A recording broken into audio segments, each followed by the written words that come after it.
What's good with the YouTube? You already know Dick Flacco with a convict's perspective, and I'm gonna smash, dash, and slide on through with that little bit of energy. Please hit the like, subscribe, comment, do all those things to help support this channel, and hit that bell notification for future fire content. Black August, right? If you guys do not know or not aware of Black August, it was basically something that was created around 1978 or 79, I believe, by BGF and BGF affiliates. And it was a way to pay homage to not only George Jackson's plight and losing his life, but also other political prisoners along the way. And there's been a lot of key things that have happened for the black community in this country in the month of August. Now, the Norteños have always, in my past, right, when I was still active in the mix, had always been strong supporters and advocates in promoting Black August. In fact, in San Quentin from time to time, in DVI, we would shut down the whole month of certain activities and have tournaments, have Unity Day, and pretty much pay tribute and homage, man, to Black August. It was something that we helped in support of our, at the time, those who we felt that were working in alliance with us. You know, like there was never ever any true ally representations, but we had those that we considered that worked in alliance with us that were our allies, right? And so let's get back and explain what Black August is, right? Now let's talk about some of the events of Black August. August 21st, 1971, Black Panther George Jackson was assassinated by prison guards in San Quentin. Now, you also had three prison guards that were killed, right? And you had six black and Hispanic inmates that were charged. They became to be known as called the San Quentin Six, which consisted of who? Fleta Drumgo, David Johnson, Hugo Pinal, which is Yogi, Johnny Spain, William Taint, and Luis Telemontes. What people failed to realize is that there was a lot of relationships going on at that time amongst Mexican Mafia and the BGF. This was a moment at peace where even the NF was at peace with the MA. And see, a lot of those that were in the adjustment center were either Black Guerrilla family or they were basically Mexican Mafia members. In fact, one of the San Quentin Six was actually an MA member named Luis Telemontes, right? Bala, okay? Now, what was going on was there was a lot of abuses going on in adjustment center, and it came to be a convict thing. Like you also had individuals like Rock and Lou that was also involved in other things in support of the BGF's plight. See, what it was they put their differences to the side and were fighting against administration. And George Jackson was in contact at that time with also Cheyenne. So a lot of this, like I said, the things that happened afterwards were all a result that there was no longer those that were as influential as far as keeping the relationships going. Who knows what would have happened if, one, George Jackson wasn't killed, and two, if Cheyenne wasn't killed. Okay, so what happened on the day of August was, after numerous abuse and political prisoners being mistreated, right? There's a lot of different rumors of how this gun got there, but somehow a gun was somehow given to George Jackson. Whether he assembled it, parts were given to him, or whether his attorney brought it in, I don't know. A lot of people don't know 100% for certain. But what they do know is a gun was brought into the facility. Now, when he came back from a visit, he pretty much pulled it out and pretty much laid down the guards there and started to open up all the cells of the remaining convicts in the adjustment center. And that's when they called for reinforcements. And as it's known, George Jackson was shot in the back of the head. Now, apparently, one officer was his neck was slit, right? Two other individuals were thrown on top of him as well. I believe they were inmates. And see, there was a lot of people who died in these events, right? And there's a lot of question marks of who did what, and that's not necessarily always important. The fact is that convicts came together because of the mistreatment of what was going on back there, right? And I think the administration, their whole key point was getting rid of George Jackson because he was an influential voice for black prisoners. But not just black prisoners, other races as well that were going through the similar struggles. This event alone, right, pretty much kind of separated the relationship that the BGF could have actually had with the Mexican Mafia and also the NF. And so I think this right here was to maintain the control and order of what was going on in the prison system. Numerous people ended up catching time, lost their lives, and they were subject to attacks based upon these events. And Black August was a commemorated date to not forget those sacrifices that were made by, Comrade George Jackson and other black activists and supporters, right? Now, there's a lot of other events that happened in August, right? And even a year before that, in August of 1970, Jonathan Jackson died at the age of 17 from gunshot wounds, right? Following a time of what they called the Courthouse Slave Rebellion, where Jonathan pretty much went up in there with three others, entered the Marin County courthouse with guns, taking hostages, and eventually being involved in a shootout. Now, George Jackson he was the one that started the San Quentin chapter of the Black Panther Party and was also the author of two books, as we all probably read, Blood in My Eye, and was a strong advocate for the Black liberation movement and what later on became the Black Guerrilla family, which was not started by Jackson, but kind of went along his concepts and what he was trying to pursue behind the prison walls. So every year, when I was in the system, in locations we were at with other black convicts, we would pay homage to these fallen soldiers and to the sacrifices they made, right?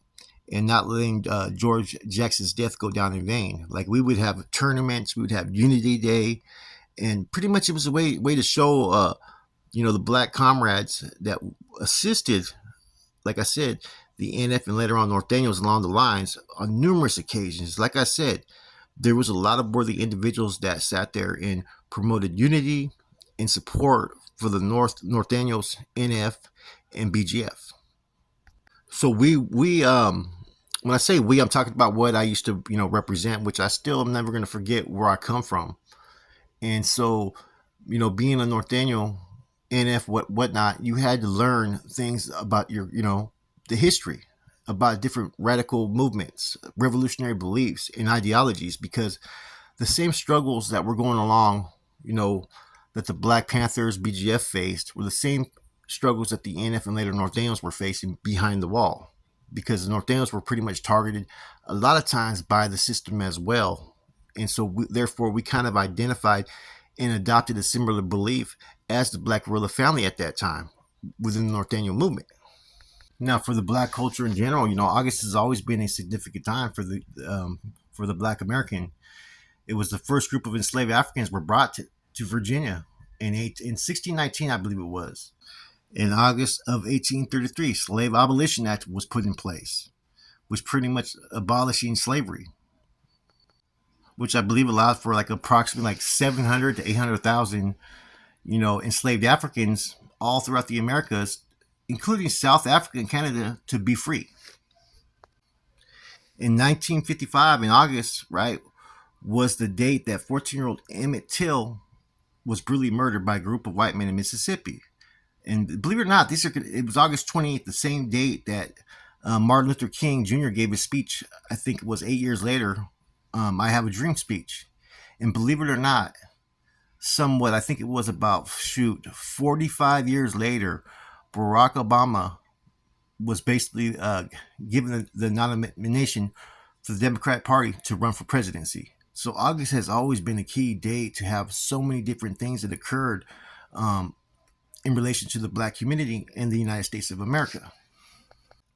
So besides, the month of August being a time of death, right, for those who were pioneers in, radical movements, radical ideologies, especially in the, political prisoners aspect of it, man, there's so many other things that are in relation to it, man, that it's an important day for those that, those that are black in this country, as well as those that support, blacks in this country. See, back then you had movements, you had people who were willing to sacrifice and weren't so caught up as far as in their ego. And the system was there along the lines to try to prevent that from prevailing. Think about it. If George Jackson wasn't dead in 1971, months later is when everything started to kick off amongst the NF and Mexican Mafia, including the BGF as well and the AB. So that his death really had a very key part of the history of where the prison politics went. I always found it kind of interesting that within 15 months, you had two of the most influential prison right activists that were locked up in prison that had a voice that were killed. Who knows what would have happened if George Jackson never was killed? I think he had the charisma, the leadership, and with him in communication with Cheyenne, there probably would have never been all this war that occurred after with the NF and the AB, BGF, and NF, because a lot of times the MA were going through the same type of, like I said, treatment that the BGF were.